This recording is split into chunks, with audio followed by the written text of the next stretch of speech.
My name is Joseph Tetu, a young man from Masai community. We live in Kenya, the southern part of Kenya, near Amboseli National Park. So now let's talk about the Masai culture and basing on the division of duties. Duties or responsibilities in Masai culture, in Masai community, are divided based on age and gender.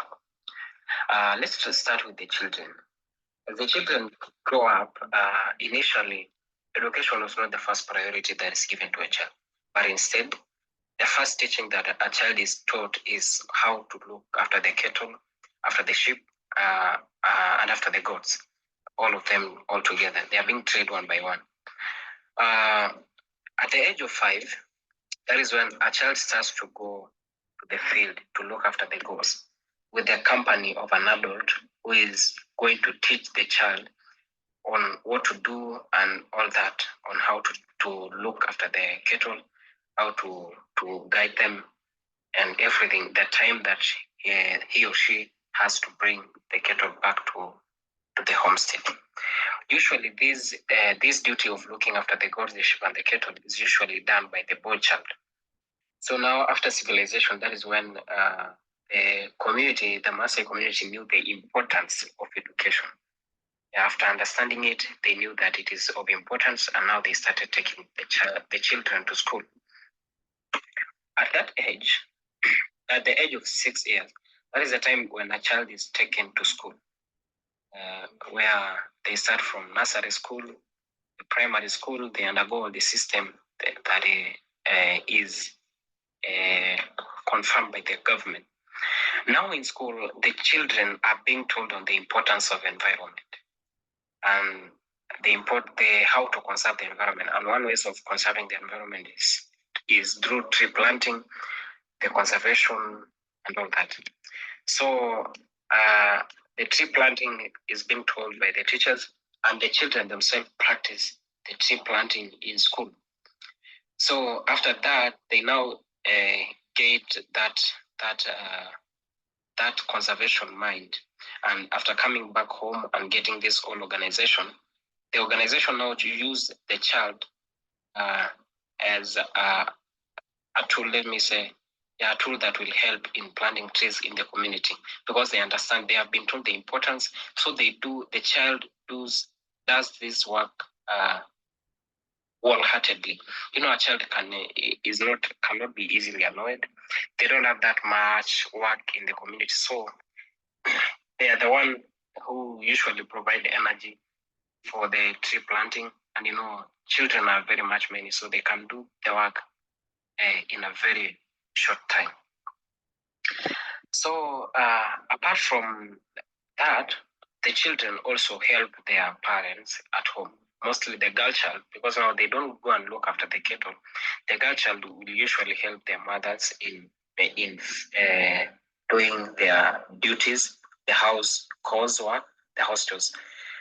Now, let's go to the role of the women. A woman is somebody who most of the duties are being laid on the woman, because now a woman, they has to prepare meal for the family. They have to fetch for water. They have to go and fetch firewood.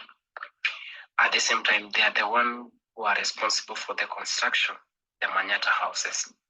Also, they do beadwork, where beadwork, one, they help in decoration of the just decoration. At the same time, it is one of the economic activity that's currently carried by the community. Now we live in a park where we got tourists who usually come, and these tourists, most of them they like these beads. They things made by using bead. So the women used to sell these them in exchange of money. So it has been also of great importance that. So the beadwork, they usually do it in groups. For those, some of them, the young ones, like the girls now, their mothers teach them on how to do this work. So they grew on knowing the beadwork. Construction, let me elaborate on the construction because it's one the duties that it requires a lot of energy.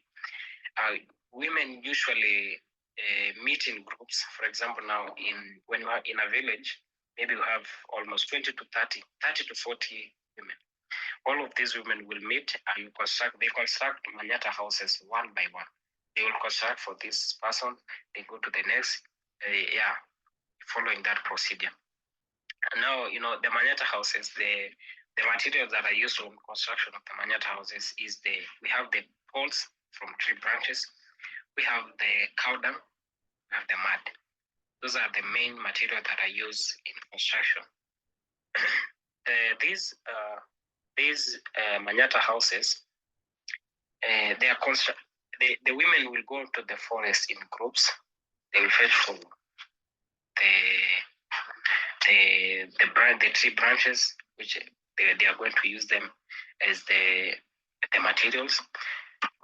In home, they will mix the mud with the cow dung, so that they make they use it as a plaster for the houses. On top of the mud and cow dung, they're going to use ash. Ash is going to help in removing that stench smell of the cow dung.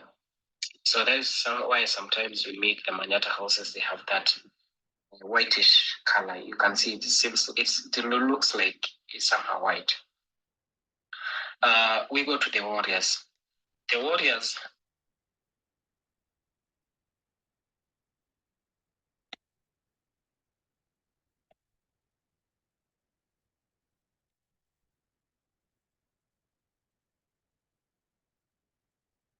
childhood to adulthood, and warriors usually undergo a very crucial process for one to become a warrior, because now at the tender age of between 17 to 20 years, that is the time where one is being circumcised in a way of graduating from childhood to adulthood. After circumcision, we undergo through elaborate celebrations in the community, because it is one of rite of passage that is usually valued by the Masai community. So we undergo through elaborate celebration.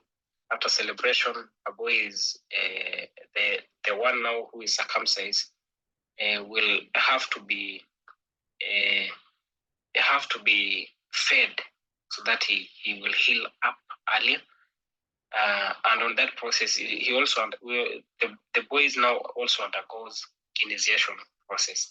In this process is when they are being told the responsibilities as a warrior, what is expected as a warrior, what he is expected to do, what is not expected to do, how he is supposed to behave. All those things he's being told during this initiation process, which usually take at most it takes 1 year for one to be fully told everything that it entails during initiation. At the same time, now because of education, at some point one has to go to school, he come back. Sometimes the initiation process may take 1.5 years or even 2 years for one to be successfully graduated, to be successfully through with the initiation process. Now, after this initiation process, the one now has to graduate to be a warrior, and here his father has to hand him a spear and the shield.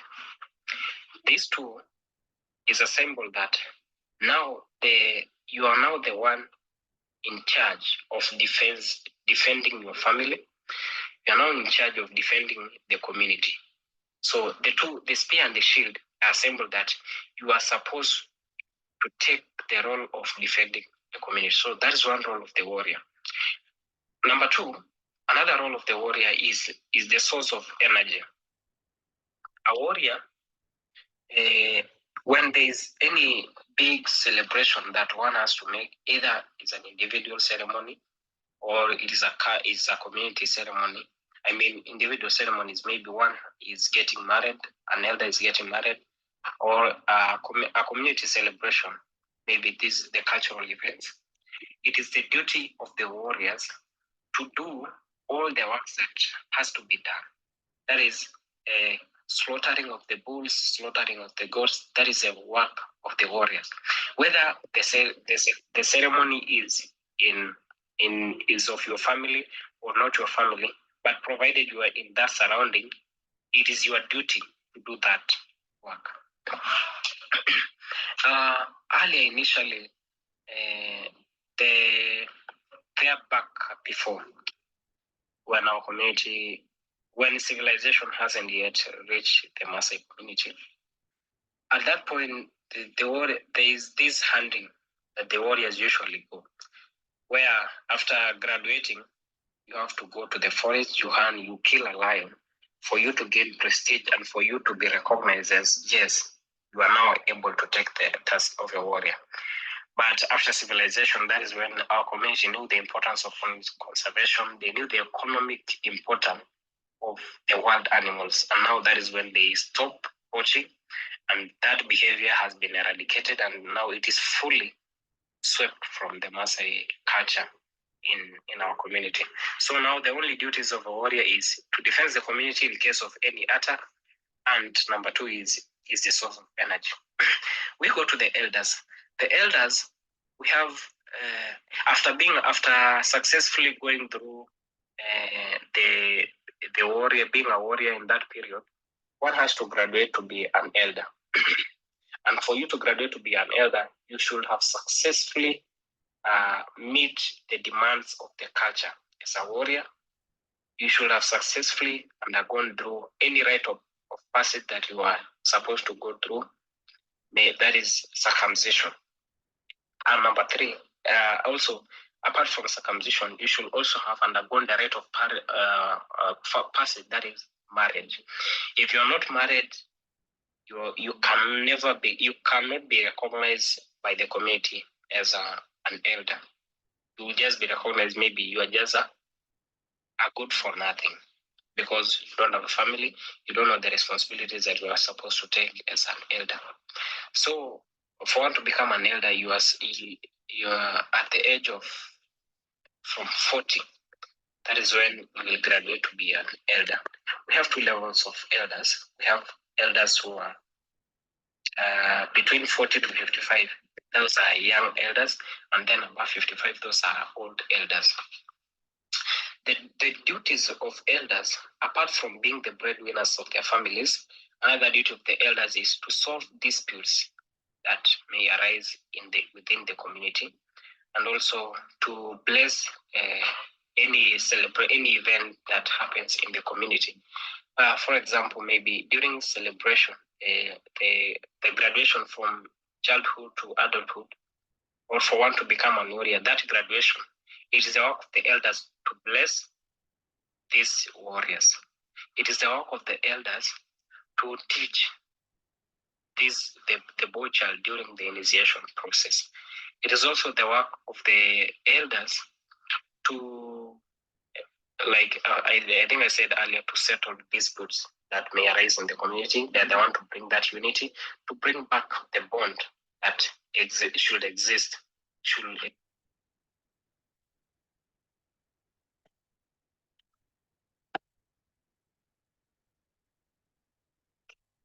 So I think maybe I've exhausted. Due to climate change, it is now our duty in the community as young people. We are really struggling to bring the conservation that is needed, so that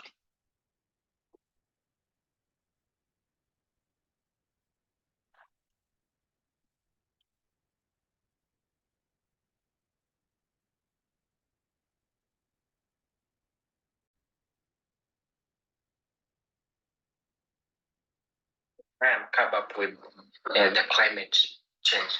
It has really affected the community now, because one, in the community, in the Masai community, we no longer, the elders used to predict on the onset of the rain, the onset of the drought. But now, due to climate change, there have been that shift where the elders cannot even, they no longer even know how to predict, because maybe they see one observation, they can say maybe there's rain that is coming, but due to that confusion, that problem that has been brought by climate change, they are no longer, and that is why most of the time, our land has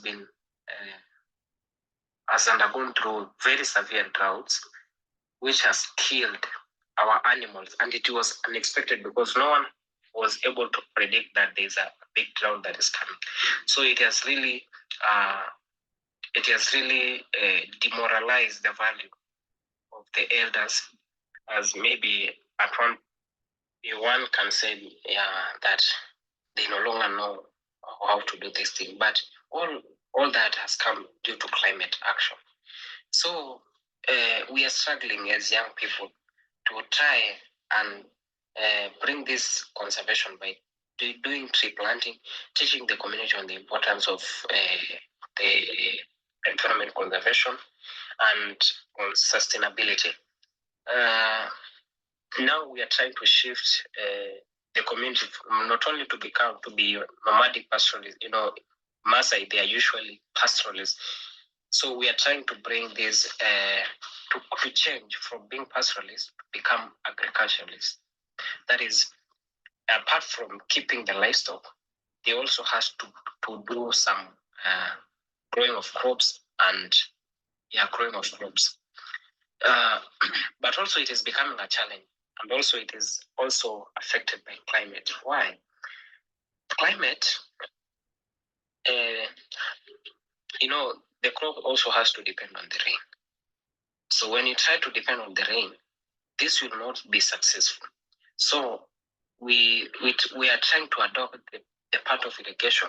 However, it is still not working because water is not there. The only possible water that is there is we get it from the pipe, of which it will not really help us because we don't have that collected energy that will go to get water from the springs to bring to the irrigation point, and all that. It is very much tiresome. It needs a lot of labor, which for now we cannot do it.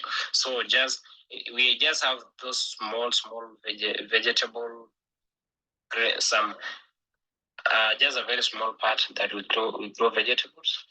We are doing those things, but we have not yet expanded. It is only a small scale. So it is in the point that where I come from is we really have the challenge of water, and when we successfully get the new project of the borehole, it will be of great importance to us and to the community at large, because it will help the community in many ways. The water that we are using now is very salty. It is not really pleasant for human consumption. And at the same time, for the vegetables that we are growing them, it is not really helping.